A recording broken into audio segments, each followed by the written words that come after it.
In today's video, I'm going to teach you how to install and use Claude Code CLI skills with MCP.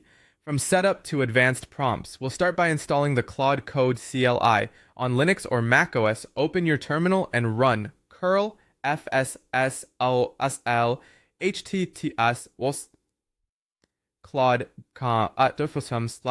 install.sh bash. On Windows, open PowerShell and run irhttps claude.com/install.ps1 usb iex. When it finishes, confirm everything worked by typing Claude version. If you see a version number, you're good to go.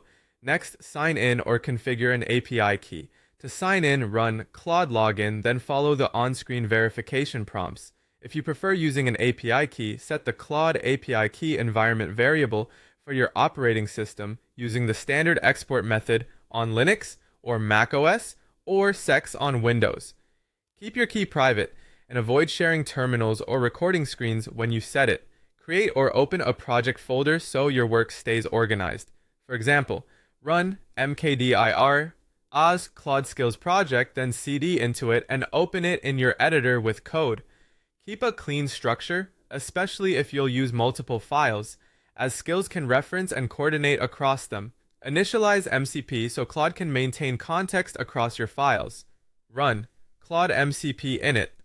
Context 7, then load the current directory with Claude MCP load.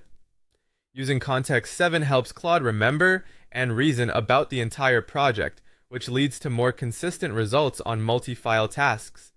To see what's available, run Claude skill list. You'll typically find skills like code generator for creating code files, test generator for unit and integration tests, UI designer for UI components, and docs writer for readmes and inline docs. Activate the skills you need. For example, run Claude skill, activate code generator. You can activate several at once, like Claude skill activate code generator, test generator,